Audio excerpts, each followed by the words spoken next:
Bom dia, boa tarde, boa noite. Não sei que horário você está vendo esse vídeo, mas bem, o nosso trabalho é sobre a Guerra de Canudos. Bom, vamos começar sobre o contexto histórico, que foi o Brasil no século XIX, que estava enfrentando muita instabilidade, tanto social quanto política, devido ao crescimento da República, que ameaçava o Império, que era o que a população estava acostumada, e também por causa de outros contextos, como a libertação dos escravos, que foi extremamente bagunçada em 1888. E também havia uma seca, a pobreza, a miséria, e isso dava em milhares de mortos. E essa insatisfação da população foi contida, teve uma tentativa dela ser contida por parte da República, o que não deu muito certo, porque houveram várias revoltas, tanto armadas quanto não, e dentro desse contexto, no interior da Bahia, surge a figura de Antônio Conselheiro, que foi tratado como um messias, um homem santo, por suas duras críticas à realidade do sertão e as palavras que ele pregava, a esperança que ele emanava para a população. Mas quem foi Antônio Conselheiro?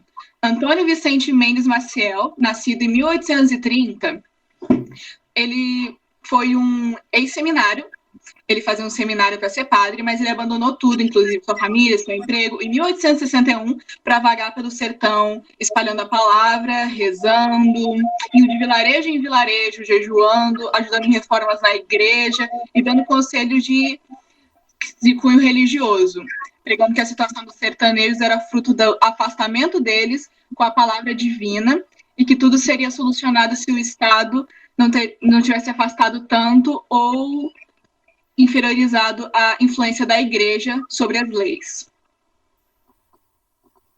Então, dando seus conselhos e em praça pública e até mesmo no meio da rua, ele foi conquistando vários fiéis que o seguiam e em 1893, data da fundação de Canudos, eram cerca de 10 mil pessoas. Eles se instalaram onde era uma fazenda que estava abandonada. E ali o povoado de Canudos foi crescendo, chegando a ter entre 20 e 30 mil habitantes em seu auge. Se localizava perto de um rio e contava com uma ampla mão de obra formada por sertanejos e ex-escravos. Tinham plantações e rebanhos coletivos, formando uma comunidade de trabalho comunitário e que ficou conhecida por sua extrema religiosidade. Outra questão muito importante é que Conselheiro ele não via com bons olhos o governo republicano, pois ele separa o Estado da Igreja. Então, com isso, ele começou a se negar a pagar impostos, queimava documentos oficiais e chegou até mesmo a chamar o governo republicano de anticristo. Se antes Antônio Conselheiro já havia chamado a atenção da elite local e vinha sendo monitorado pelo governo imperial, agora, com sua clara oposição à República e contando com uma comunidade que possuía homens armados, ele se tornou um real motivo de preocupação para o governo republicano. O estupim da revolta, que ficou conhecida como Guerra de Canudos, se deu efetivamente quando Antônio Conselheiro encomendou um carregamento de madeira de um vendedor em Juazeiro que não cumpriu com prazos da entrega da madeira que já estava paga e ainda fez com que a obra de uma igreja no povoado fosse paralisada, o que deixou o conselheiro totalmente revoltado. Com este clima de tensão, surgiu um boato de que os moradores de Canudos iriam buscar a madeira à força em Juazeiro. Temendo o ataque, o prefeito de Juazeiro, então, pediu ajuda ao governo central da Bahia para ajudar a combater os fanáticos religiosos de Canudos, como ficaram conhecidos. O governo enviou cerca de 150 homens sob o comando do tenente Pires Ferreira, para ajudar nesse possível ataque. O tenente e seus soldados ficaram por vários dias nas cidades. No entanto, não houve sinal algum dos fanáticos de Canudos. Assim, Pires Ferreira decidiu juntar com seus soldados e ir até a cidade para atacá-los. No entanto, no meio do caminho, eles foram surpreendidos e atacados pelos homens de Canudos, que mataram 10 soldados e deixaram outros 16 feridos.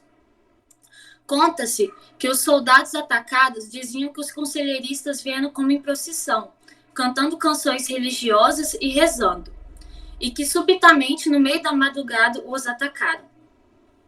Lenda ou não, a imagem foi muito boa para estampar os jornais e provar o fanatismo das populações de Canudos.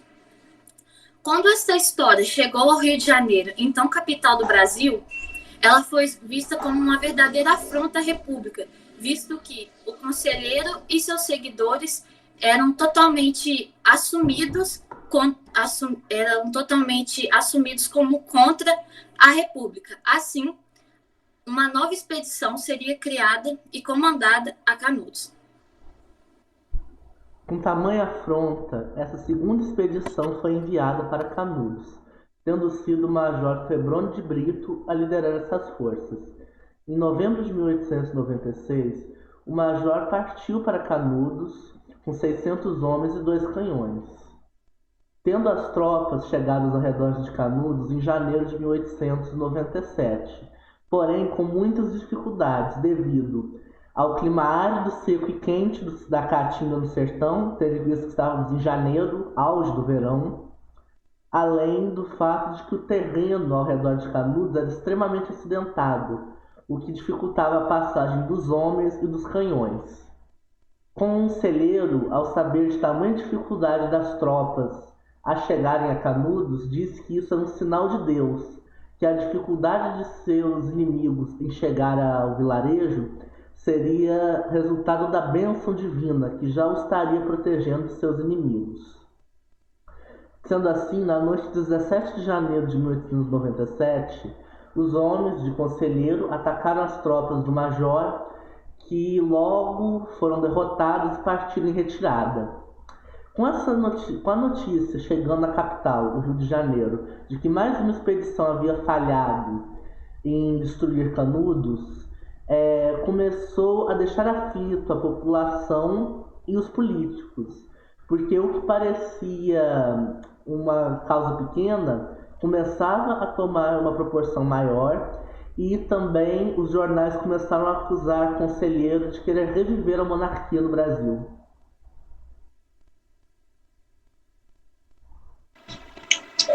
Com essa pressão de todas as derrotas, o coronel Moreira César, que participou da revolta armada, começou a terceira expedição por Canudos, com mais de 1.200 tropas e 6 canhões enviados até os vilarejos para atacar. Porém, pela falta de conhecimento da área, eles não conheciam a área tão bem quanto as pessoas que moravam lá. Logo no primeiro ataque, dezenas de enviados pelos Moreira César morreram, vários foram atingidos, o que o enfureceu e, no impulso, ele fez uma total investida em Canudos, o que deu errado, novamente, e gerou centenas de mortos e feridos do lado da República, inclusive o próprio Moreira César, que acabou levando um tiro na barriga. Com as consecutivas derrotas dos republicanos, o governo foi ficando cada vez mais extremo nas investidas. Eles não desistiram, eles ficaram sem paciência, foram ficando cada vez mais extremos. Mas os republicanos foram ficando cada vez mais confiantes e cheios de fé que eles estavam do lado certo, que Deus estava do lado deles e que as vitórias seriam uma bênção divina, um sinal de que eles estavam lutando pela causa certa. Uma errata não foi os republicanos, no caso, os moradores de Canudos, que achavam que Deus estava do lado deles. Ah, sim, obrigada. E com a notícia de mais uma derrota das tropas do governo, o pânico se instaurou na capital, porque o que a princípio era uma preocupação distante, agora se tornou calamidade pública, com o governo tentando abafar as notícias nos jornais. Então, Em maio de 1897, o próprio ministro da Guerra convocou diversos oficiais do exército para acabar de vez com Canudos, Antônio Conselheiro e todos seus seguidores. O general Arthur Oscar, sei lá qual, foi o responsável pelo comando da operação, convocando 5.000 homens e levando 700 toneladas de munição, vários canhões e um enorme canhão que tinha cerca de 3 metros de altura, que entrou para a história como a matadeira. As tropas chegaram aos arredores de Canudos no mês de junho, e durante todo o mês, as tropas de Arthur Oscar tentaram fazer pequenas investidas contra Canudos, perdendo praticamente todos os confrontos e deixando mais de 1.000 soldados mortos. Então, o general entrou em contato com o governo pedindo reforço. Então, o governo reuniu às pressas mais 3.000 homens que chegaram em Canudos em agosto do mesmo ano.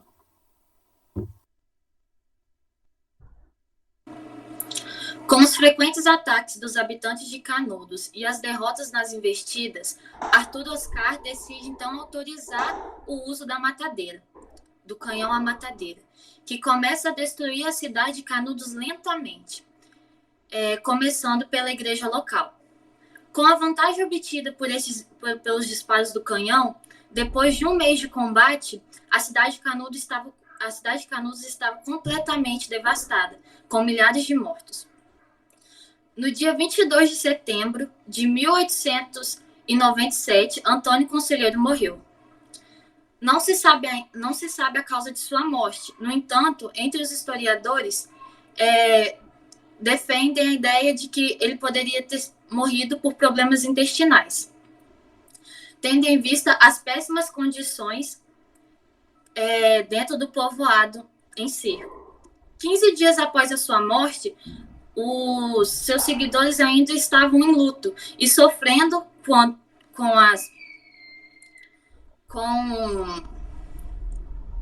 os ataques de canhão da matadeira e com as investidas em massa das tropas do governo, o que fez com que eles levantassem uma bandeira branca para assim negociar a rendição de 200 pessoas.